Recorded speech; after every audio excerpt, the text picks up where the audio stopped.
सुना होगा। एक दिन हजरत मूसा कलीमुल्लाह ने अर्ज की थी, मेरे मालिक वो बंदा कौन है जो जन्नत में मेरे साथ रहेगा? अल्लाह ने फरमाया, महबूब मूसा देखना चाहते हो? कहा जी। कहा फला मकाम पे चले जाओ, उसकी दुकान है। गए, जाके देखा गोश्त काट रहा था, चक्कर में थे कौन सी नेकी इसने की है कि कलीम के साथ जन्नत में रहेगा। आप बैठ गए, बताया नहीं मैं कौन हूं, वो भी नहीं जानता था चेहरे से। बैठे रहे, सुबह से शाम हो गई, गोश्त काट के बेचता रहा। आपने देखा कोई नेकी भी इसने नहीं की। फिर सोचने लगे शायद रात को ये कयाम करता होगा। जब वो दुकान बंद करके चलने लगा ना, तो आप भी पीछे पीछे हो लिए। अब आपका तो वो अपना वतन था नहीं, उसने आपको चलते देखा, चेहरा नबी का चेहरा था, और नबी के चेहरे में वो कशिश होती है जो उसे देखता है देखते ही रह जाता है। देखा, कहने लगा वो हसीन चेहरे वाले कहीं बाहर से आए हो? फरमाया जी परदेसी हूं। कहा अच्छा, वो लोग कितने अच्छे थे? कहा परदेसी हो? कहा हाँ। कहा फिर? कहा अगर इजाजत दे तो एक रात तेरे घर गुजारना चाहता हूं। उसने कहा ज़हे नसीब, मेहमान मेरे घर आए। ले गया बुला के। आप इस मकसद से गए थे कि देखे कौन सी इबादत करता है? फरमाते मैं देखता रहा। घर में गया, उसने जाके सबसे पहले खाना पकाया, तैयार हो गया खाना। आके कहता है मेहमान माफ करना, अगर तुझे अकेले खाना है तो अभी खा ले, और मेरे साथ खाना है तो इंतजार करना पड़ेगा। तो हज़रत मूसा सोचने लगे कि हो ना हो इसी बीच में कोई नेकी करता है। फरमाते उसने खाना बनाया, तैयार किया खाना, तो उसने फिर उसकी बूढ़ी माँ जो बहुत कमजोर हो चुकी थी, किताबों में यहाँ तक लिखा है कि पुटरिया में टंगी हुई थी, वो पुटरिया उतारी, उतारने के बाद उसे रखा, उसका मुंह धुला, खाना आगे रखा, अपने मुंह से चबाता और उसके मुंह में लुकमे देता। अल्लाह के कलीम देख रहे हैं सारा मंजर देख रहे हैं। जब वो खा चुकी, उसने कहा बेटे मैं खा चुकी, अब तू खा ले। उसने कहा, फिर वो औरत ने जब खाने के बाद ना हाथ उठाए, वो कुछ कह रही थी, वो बेटा हंस रहा था। हजरत मूसा कहने लगे क्या कहा तेरी माँ ने? उसने कहा छोड़िए जनाब, ये तो ऐसी बातें करती है। कहा क्या कहा? कहने जब ये दुआ के लिए हाथ उठाती है तो वो मांगती है कि जो समझ में नहीं आता मिल जाएगा। कहा क्या? कहा जब भी हाथ उठाती कहती है अल्लाह मेरा बेटा खिदमत करता है, इसके बदले में बस इतना चाहती हूं कि जिंदगी में मुझे मूसा का चेहरा दिखा दे और मेरे बेटे को जन्नत में मूसा का साथ अता फरमा दे। वो हंस के कहता देखिए जनाब, ये मेरी माँ ऐसी दुआ करती है, क्या ये हो सकता है? कहां कलीम, कहां मैं, और ये मेरी माँ का तो हाल देखो, बेटे से कितना प्यार करती है, जन्नत में कलीम का साथ मांग रही है।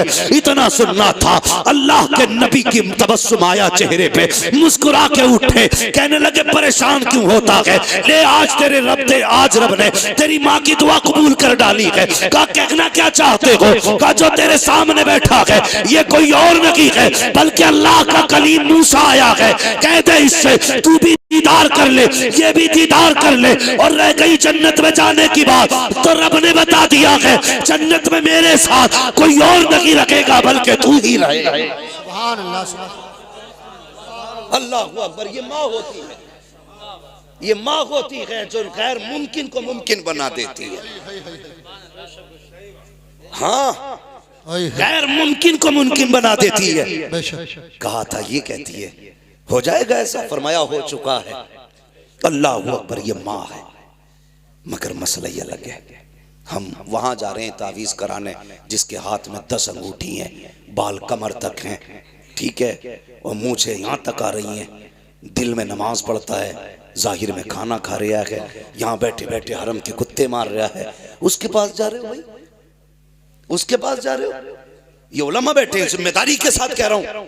एक तरफ अगर 70 वली बैठ जाएं और तेरे हक में बद्दुआ करें, दूसरी तरफ तनहा तेरी माँ जिसके नाखून में गोबर, हाथ में मिट्टी लगी हो, कपड़े भी कई जगह से फटे हों, बुढ़ापे की छुर्रियां माथे पे हों, कोई शबाब कोई जाहिर खूबसूरती का ना हो, कोई सफाई सुथराई भी ना हो। फरमाया गया 70 वली बैठ के तेरे हक में बद्दुआ करें, एक माँ बैठ के तेरे हक में दुआ करने लग जाए, अल्लाह 70 वलियों की टाल देता है, एक माँ की नहीं टाला करता। ये माँ होती है। इसलिए कदर किया करो माँ की, इज्जत किया करो माँ की। अल्लाह से दुआओं में मांगा करो, अल्लाह में माँ बाप का फर्माबरदार बना, वरना आप कलम वाले हो, कोट वाले हो, जायदाद वाले हो, कुछ भी हो, माँ बाप के नहीं हो तो कुछ भी नहीं हो, कुछ भी नहीं हो। आज जेब पे कलम लग जाए ना, जेब पे जरा सा कलम लग जाए तो फिर उसकी सारी पावर अब्बा को ही दिखा रहे हैं,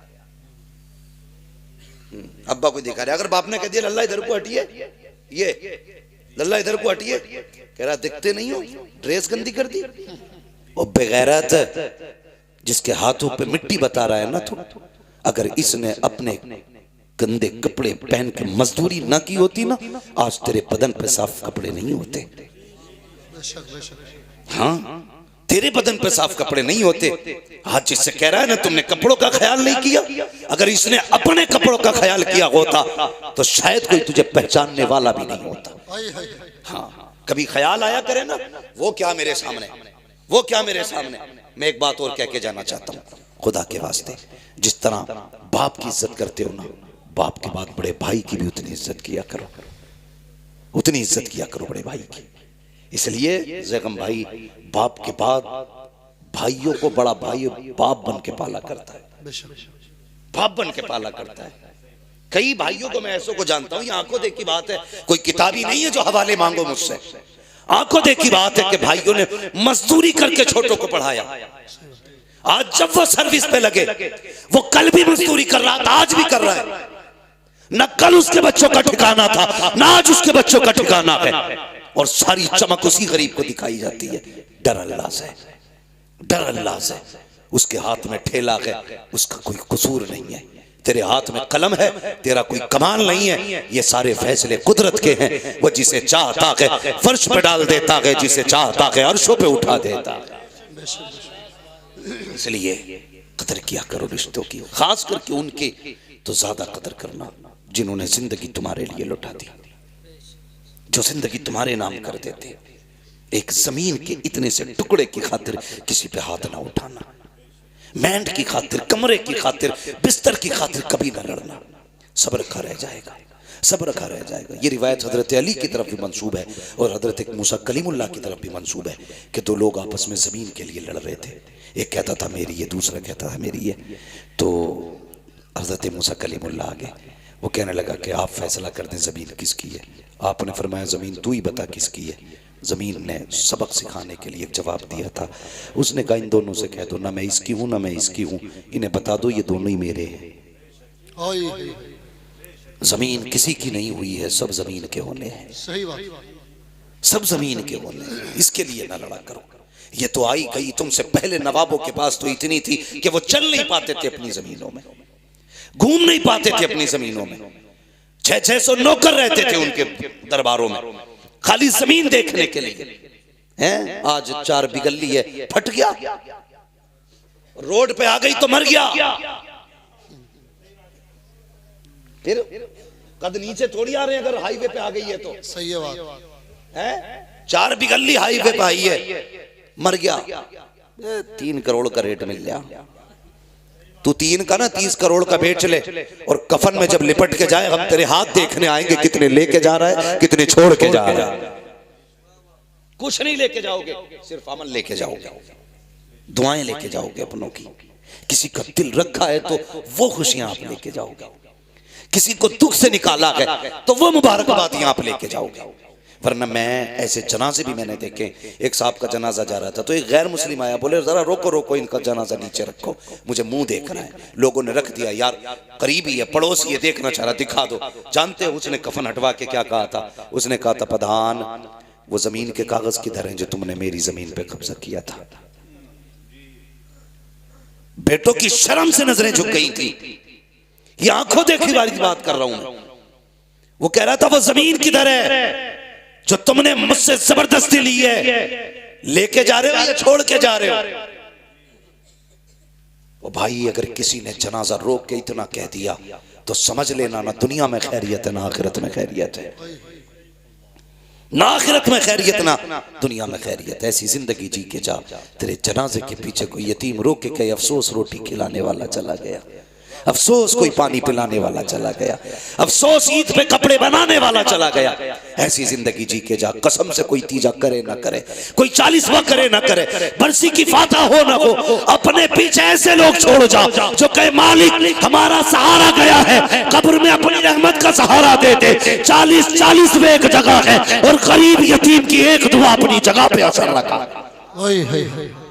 इसलिए अपने पीछे से छोड़ के जाओ। मेरे हुजूर का जनाजा उठाना, अबू बकर सिद्दीक साथ में थे। गौर से सुनना, अबू बकर सिद्दीक साथ में थे। घर में से चीख के रोने की आवाज आई। फरमाने लगे कौन रोया? तो देखा एक बच्ची रो रही थी। तो आपने फरमाया क्या बात है?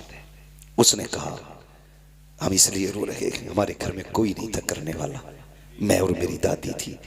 हुजूर हमारी बकरियों का दूध निकालने आया करते थे, आज के बाद हमारी बकरियों का दूध कौन निकालेगा? मैं छोटी हूँ, दादी बूढ़ी, हम तो भूखे रह जाएंगे।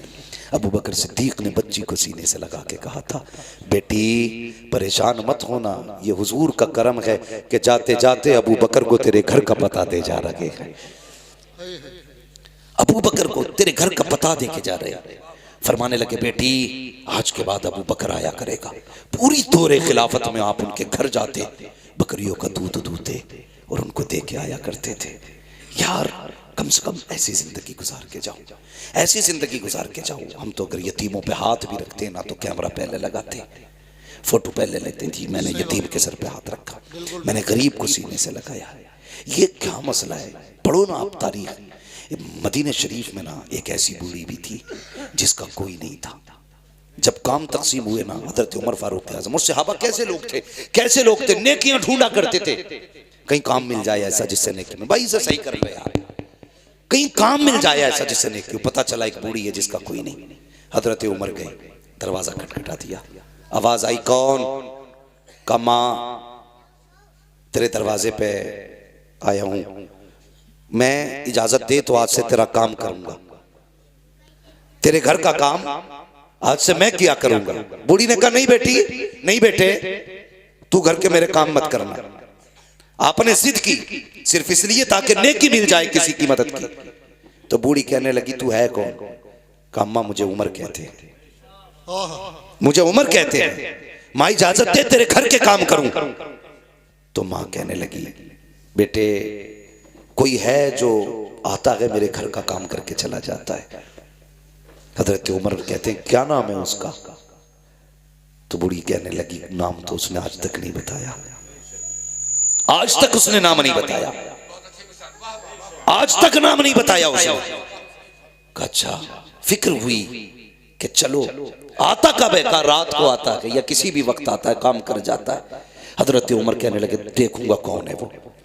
खड़े हो गए, आधी रात गुजरी ना, देखा कोई नंगे पैर दबे पैरों से आ रहा था, चेहरे पे कंबल पड़ा है। और जैसी दरवाजे पे आया, हजरत उमर ने चुपके से आके कंधे पे हाथ रखा, आने वाले जरा नाम तो बता तू है कौन? अल्लाह अकबर, इतना सुना है। आने वाले ने जैसी कंबल चेहरे से हटाया, हजरत उमर फारूक आजम की चीख निकल गई। क्या देखते हैं? वो छुप के आने वाला नबी का अबू बकर सिद्दीक है, वक्त का अमीरुल मोमिनीन है, अपने वक्त का खलीफा है। हैरत में है, कहते हैं अमीरुल मोमिनीन बता तो सही रात में क्यों आते हो? यार ताकि नेकी किसी पे खुल ना जाए, इसलिए सन्नाटे में आता हूँ। कहा ये तो बताइए चप्पल जूता क्यों नहीं पहना? कहा इसलिए नहीं पहनता हूँ कहीं मेरी आहट से किसी की आंख ना खुल जाए। अगर आंख खुल गई तो बात पता चल जाएगी, अगर ये नेकी का पता चल गया तो हो सकता है कयामत में खुदा मुंह पे मार दे। और यार अबू बकर हो करके अगर नंगे पैर जा करके चुप करके नेकी करता है तो बता तुझे किसने हक दे दिया है? कैमरे के आगे किसी गरीब की गरीबी का मजाक उड़ाया। क्या बात है, बहुत अच्छे नेकी किया करो, किसी की गुर्बत का तमाशा न बनाया, मत बनाया करो तमाशा, किसी को जलील न किया करो। भाई नेकी ऐसे करनी है कि किसी को पता न चले, किसी को पता न चले, यतीम का घर भी चल जाए उसकी इज्जत भी रह जाए। हाँ, हजरत आयशा सिद्दीक़ा रज़ियल्लाहु ताला अन्हा ने एक मरतबा अपने भांजे को ना कुछ अनाज दिया, फरमाने लगी जाओ हमारी पड़ोस में फलां शख्स है बड़ा गरीब है, उसके यहाँ दे के आ जाओ। जाने लगे ना तो उम्मुल मोमिनीन ने बड़ी बात कही थी, फरमाने लगी जा तो रहा है बेटे लेकर के, पहली बात तो उसके हाथ में मत देना, दूसरी बात नाम मत बताना। हाँ, नाम मत बताना। अल्लाह अकबर। वो गए, दिया यानी रखा, वापस आ गए। कहने लगे खाला ये बात समझ में नहीं आई, आपने नाम बताने से मना क्यों किया? फरमाने लगी इसलिए मना किया मैंने, अगर तुम उसे मेरा नाम बता देते कि फलां ने भेजा है, तो जब भी कभी हमारी गली से गुजरता उसको शर्म आती कि इनका मुझ पे एहसान है। कहने लगे वो शर्मिंदा हो जाता और कहती आयशा नहीं चाहती मेरी वजह से हुजूर का कोई उम्मती शर्मिंदा हो। हाँ, अच्छा ये बात समझ में आ गई। फिर हाथ में देने से मना क्यों किया? देखो यार इसे नेकी कहते हैं। हाथ में देने से मना क्यों किया? फरमाने लगी इसलिए कि हमेशा लेने वाला हाथ नीचे रहता है, देने वाला हाथ ऊपर रहता है। आयशा ये भी नहीं चाहती मेरी वजह से किसी का हाथ नीचे रह जाए, मेरी वजह से किसी का हाथ नीचे रखे। इसे कहते हैं नेकी का शौक, इसे कहते हैं नेकियां। ये भी कोई मसला है यार कि हम दिखा के कहते हैं मैंने फला यतीम को कपड़े बनाए भाई, नहीं भाई इस बार मैंने यार इतने लोगों को फला को बनवाए, उस पर कुछ नहीं था, वो आया मेरे पास जूता टूटा था, मैंने कहा चल ले ले यार। ये नेकी है? कोई नहीं है नेकी। इसे नेकी नहीं कहते, इसे जलील करना कहते हैं। सामने वाले को जलील करना कहते हैं, किसी को जलील ना करो। गरीब भी अपनी इज्जत रखता, अमीर भी अपनी इज्जत रखता है। सबको इज्जतें दिया करो, अल्लाह आपको इज्जतें अता फरमाएगा, अल्लाह आपको इज्जत अता फरमाएगा। मैं बस बात खत्म करने लगा। फरमाएगा ए ईमान वालों अपने आप को और अपने घर वालों को जहन्नम की आग से बचाओ, अपने घर वालों को जहन्नम की आग से बचाओ। तो कोशिश क्यों नहीं करते जहन्नम की आग से बचाने की? क्यों नहीं करते? आज जैगम भाई सब कहते हैं यार 20% है, कुछ भी ना होगा, 20% है, क्या कर लोगे? तुम नहीं जानते। जब तुम्हें ये एहसास हो कि कम लोग कुछ नहीं कर पाते, तो इस्लाम कहता है कि जंगे बद्र देख लिया करो। और जब तुम्हें अपनी कसरत पे घमंड हो तो जंगे हुनैन देख लिया करो। बिल्कुल बिल्कुल, वाह वाह वाह। ये इस्लाम की तारीख है। तुम कभी भी कसरत से कामयाब नहीं हुए, खुदा की रहमत से कामयाब हुए हो, खुदा की रहमत से कामयाब हुए हो। तुम कभी भी कम होने की वजह से जलील नहीं हुए, हमेशा अपने घमंड की वजह से तुम शर्मिंदा हुए हो। जब जब तुमने ये सोचा हम बहुत हैं, हम यूं हैं, हम ये हैं, तभी तुम्हें जलील होना है। ये याद रखना, जलील होना है। वो किसी ने कहा था मिटा दे अपनी हस्ती को अगर कुछ मर्तबा चाहे, कि दाना खाक में मिलकर गुले गुलजार होता है। एक बात याद आ रही है, बता दूं, जरूरत इस वक्त की ये नहीं है कि हमारी तादाद बढ़ जाए, जरूरत इस वक्त की है कि हम सब के सब इकट्ठे हो के हुजूर की चौखट पे आ जाए। इस वक्त ये जरूरत है, हुजूर की चौखट पे आ जाए। चर्बी चढ़ गई है लोगों की आंखों में। हाँ, हर जमात, शिया अपनी जमात बढ़ाने पे लगे, राफजी अपनी जमात बढ़ाने पे लगे, खारजी अपनी जमात बढ़ाने पे लगे, वहाबी अपनी बढ़ाने पे लगे हैं, सब अपनी अपनी बढ़ाने पे लगे। हम हैं कि अपनी काटने पे लगे, हम अपनी जमात को काटने पे लगे, हम घटाने पे लगे। निकालो इसको। ये मौलवी ठीक नहीं, ये पैसे लेता है, ये हंसाता है, ये बातें करता है। अपना काम करना। खुदा तू नहीं है, खुदा वो है जिसने पैदा किया है। तुझे हिसाब नहीं देना, हिसाब उसे देना है जिसने पैदा किया है। अपनी सोच, दूसरे की फिक्र मत कर। हम एक दूसरे की जड़ें काटने पे लगे। मिटा दे अपनी हस्ती को अगर कुछ मर्तबा चाहे, कि दाना खाक में मिलकर गुले गुलजार होता है। खत्म कर अपने आप को, ये मैं खत्म कर दे, अना खत्म कर दे। जब मस्जिद में जाके तू ये सोचेगा ना मैं नमाज पढ़ने आया हूं, अल्लाह सजदे मुंह पे मार देता है। तूने ये सोच भी कैसे लिया मैं आया हूं? ये वो चौखट है, एक ही सफ में खड़े हो गए महमूद व अयाज, ना कोई बंदा रहा ना कोई बंदा नवाज। खत्म करो अपने आप को, अना खत्म कर दो, मिटा दो, भूल जाओ कि हम भी कुछ हैं। अगर छोटे से भी गलती हो जाए तू माफी मांग ले, क्या चला जाएगा? उससे कहते माफ कर दे, कसम खुदा की। इतना कह दोगे ना, खुदा भी राजी हो जाएगा, मुस्तफा भी राजी हो जाएगा।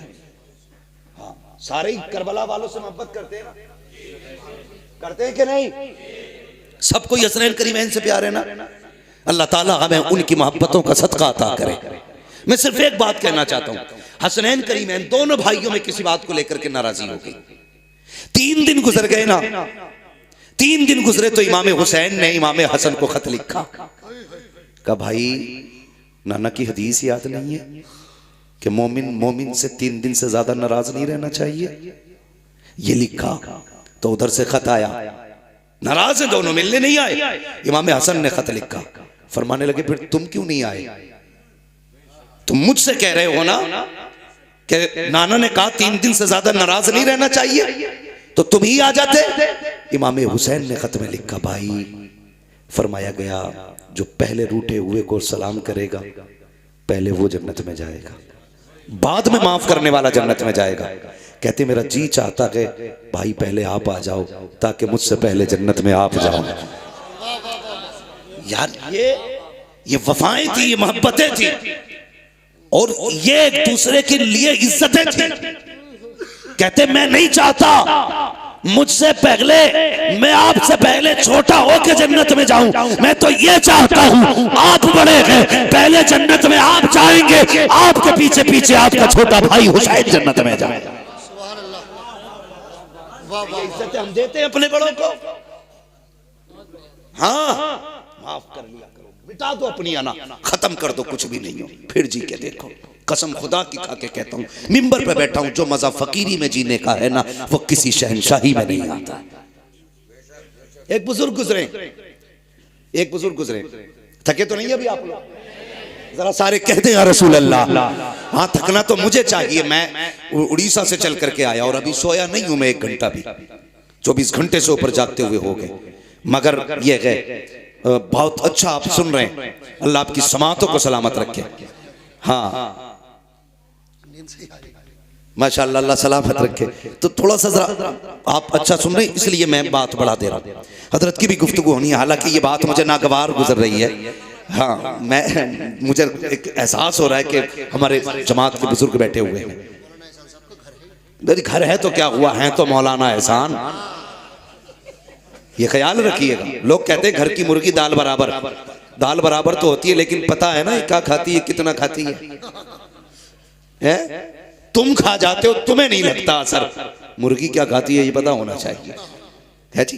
जरा गौर करें, हजरत तशरीफ फरमाएं। बस मैं बात पूरी करने लगा हूं भाई, जरा तवज्जो करें। कोई मसला नहीं है, आप 10 रुपए भी ना दें, खाली सुभान अल्लाह ही कहते रहें। मैं आ गया हूं मोहब्बत में आपके, ये बात मैं उनसे कह रहा हूं, अपने भाई से, शुएब भाई से। बाकी आपसे सिर्फ इतनी गुजारिश है, बात सुन लें ना। हाँ, कोई बात नहीं, जब दिल करे तब दे दिए, खाते में डाल देना, कोई मसला नहीं है। हाँ, इनसे बड़ा गहरा ताल्लुक है, मैं मोहब्बत है मुझे। अल्लाह सलामत रखे मेरे शुएब भाई को और इनके पूरे परिवार को, इनकी फैमिली को। अल्लाह खुदा की रहमत है, अल्लाह ताला अपनी रहमत अता फरमाए। बस मैं अर्ज कर रहा था कि अपने आप को मिटाना भी कोई चीज होती है। एक बुजुर्ग गुजरे, हजरत अब्दुल्लाह इब्न जुबैर, बड़े पाए के बुजुर्ग गुजरे, गालिबन सिलसिला चिश्तिया या कादरिया में ये बुजुर्ग हुए। इन्होंने ना सिर्फ इस ख्याल से शादी नहीं की थी कि अगर मैं शादी कर लूंगा तो अज़दवाजी जिंदगी के जो मामूलात होते हैं, जो जरूरियात होती हैं, वो रब की इबादत में खलल डालेंगे। ये सोच के निकाह नहीं किया था।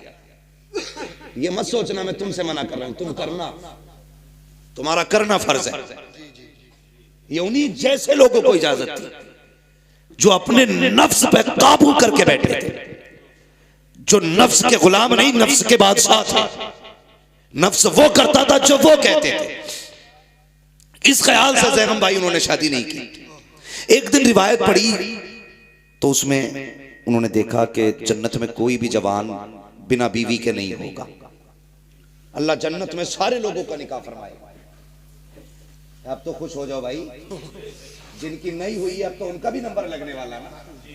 सबको अल्लाह जन्नत में बीवी देगा। कहने लगे अच्छा तो फिर तो हमारी भी होनी है वहां, जब होनी है सबकी तो हमारी भी होगी। बहुत बड़े वली थे, हाथ उठा दिए, कहने लगे अल्लाह वो दिखा ना जो जन्नत में मेरे साथ रहेगी। मैं अपनी जन्नत वाली बीवी को देखना चाहता हूं। पहले दिन दुआ मांगी, कुछ नहीं हुआ। दूसरे दिन दुआ मांगी, कुछ नहीं हुआ। तीसरे दिन दुआ की उन्होंने, लेटे, आंख लगी, तो जब आंख लगी ना एक खातून सामने आई, रंग काला, पुराना लिबास, पागलों जैसी हालत, और कहने लगी अब्दुल्ला मैं मैमूना वलीद हूं, मैं बसरा में रहती हूं। बस इतना सुना ना उठे बसरा चल दिए, बस्ती में पहुंचे, कहने लगे मैमूना वलीद कहां मिलेंगे। लोगों ने कपड़े देखे, हुजूर आप मैमूना वलीद को पूछ रहे हैं, इतने बड़े आलिम हो के, उससे क्या काम? कहा क्यों? का वो तो पागल है। कहा क्यों? का लोग पत्थर मारते हैं उसको। कहा क्यों मारते हैं? का जब लोग हंसते हैं तो वो रोती है, लोग रोते हैं तो वो हंसती है, दीवानी है वो। का कहां मिलेगी? का हुजूर वो उजरत पे हमारी बकरियां चराती है।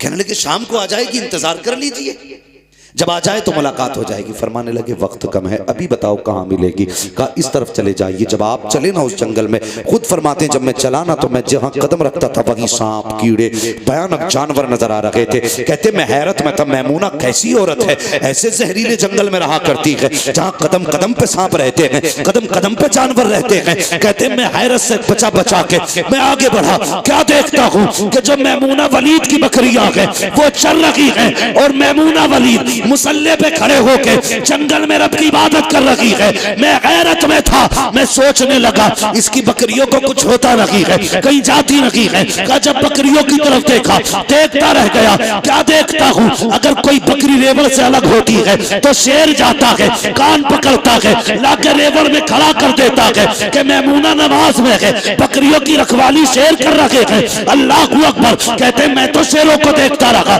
बकरियों को देखता रहा। कब मैमूना ने सलाम फेर दिया, मुझे पता ना चला। मैमूना कहती है अब्दुल्ला मिलने का वादा तो जन्नत में था, तू यहीं चल के आ गया है। हैरत में थे। कहने लगे मैमूना मुलाकात भी पहली है, बात भी पहली है, कभी तूने नहीं देखा, कभी मैंने नहीं देखा, नाम किसने बता दिया? तो मैमूना कहती है अब्दुल्ला जिसने तुझको मेरा नाम बता दिया है उसी ने मुझको तेरा नाम भी बता दिया।